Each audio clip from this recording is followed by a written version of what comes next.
오늘은 24걸음 하나님의 때를 선택한 과단성에 대한 말씀입니다.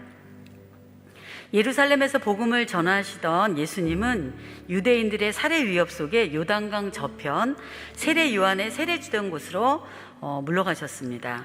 그때 예수님께서 사랑하시는 베다니의 나사로가 병들어 죽게 되었다는 소식과 함께 그 누이들이 나사로를 살려달라고 요청하였습니다.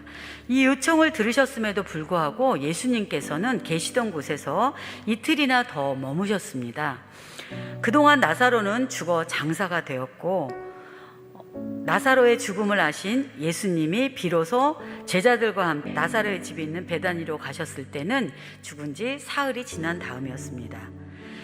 예수님께서 마을 어귀에 도착하자 마르다와 마리아는 적잖이 예수님을 원망하는 눈치로 영접하였습니다.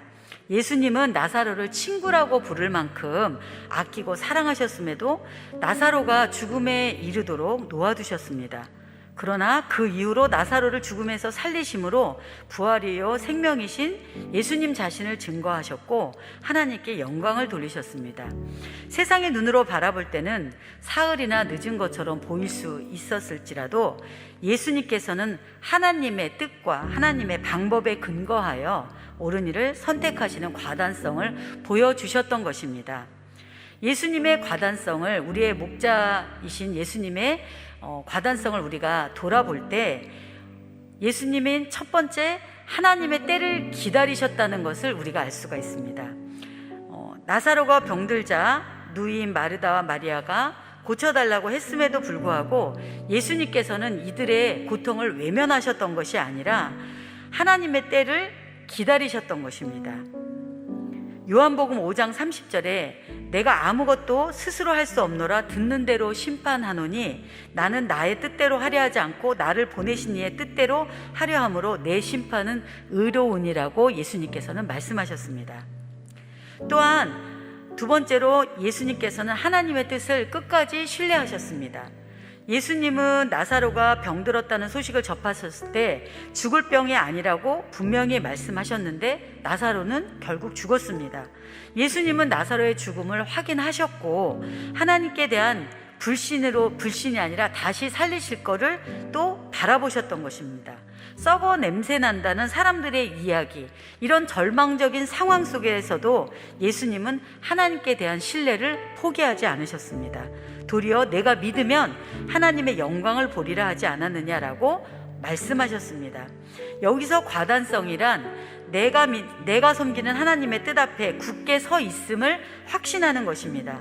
우리는 우리가 기도한 결과가 나타나지 않을까 의심하기도 하고 염려하기도 합니다. 예수님께서는 하나님의 뜻을 신뢰하셨기 때문에 썩어 냄새가 난다 할지라도 다시 살리실 것을 의심하지 않았습니다. 마태복음 26장 39절에 보면 조금 나아가사 얼굴을 땅에 대시고 엎드려 기도하여 이르시되 내 아버지여 만일 할만하시거든 이 잔을 내게서 지나가게 하옵소서. 그러나 나의 원대로 마시옵고 아버지의 원대로 하옵소서 하셨습니다. 예수님께서는 육신을 입고 이 땅에 오셔서 우리와 같은 고통을 똑같이 겪으셨지만 예수님께서는 하나님의 뜻을 그 어려운 십자가의 고통 중에도 외면하지 않으시고 그것을 끝까지 하나님의 뜻을 신뢰함으로 받아들이셨던 것입니다. 셋째, 하나님의 영광을 보여주셨습니다. 예수님께서 나사로야 나오라고 외치셨을 때 놀라운 일이 벌어졌습니다. 풀어놓아 다니게 하라는 예수님의 말씀에 사람들은 그제야 죽은 자를 살리신 하나님의 아들 예수님을 바라보았고 예수님의 말씀의 능력을 알게 되었습니다. 나는 부활이요 생명이니 나를 믿는 자는 죽어도 살겠고 무릇 살아서 나를 믿는 자는 영원히 죽지 아니하리라는 예수님의 말씀은 부활이요 생명이신 예수님 자신을 증거하는 과단성이었고 하나님의 영광을 보여주는 과단성이었습니다. 2021년 6월 점검의 달을 맞아 하나님의 때를 선택하신 주님의 과단성을 통해 우리의 신앙을 다시 돌아보게 됩니다.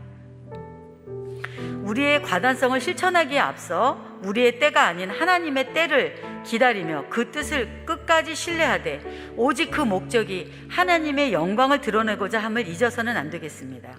우리의 목자 되신 예수님의 발자취를 우리가 차마 다 따라가지는 못한다 할지라도 그 방향성을 정확하게 인식하고 이해하고 노력해야만 할 것입니다.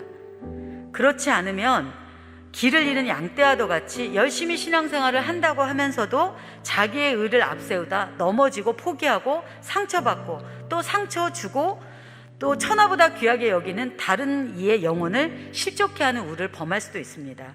내 기준의 신앙생활은 매우 위험한 것입니다. 하나님께 포커스온 되어 있지 않은 신앙과 교회는 자칫 자멸의 길로 빠지게 됩니다. The more focus on God's grace, the more power up이라고 하였습니다. 이번 주 담임 목사님의 설교 말씀 중에 은혜 받은 말씀이었습니다. 우리가 힘이 생기길 원한다면 하나님의 은혜에 집중을 해야지 사람에게 집중해서는 안 되겠습니다. 특히 자신의 경험, 자신의 생각들로 인해 하나님으로부터 점점 멀어지면 안 되겠습니다. 우리들의 삶의 목표, 하나님의 영광을 중심으로 우리들의 신앙생활을 점검하시는 저와 여러분들 되시기를 다 같이 축복드립니다.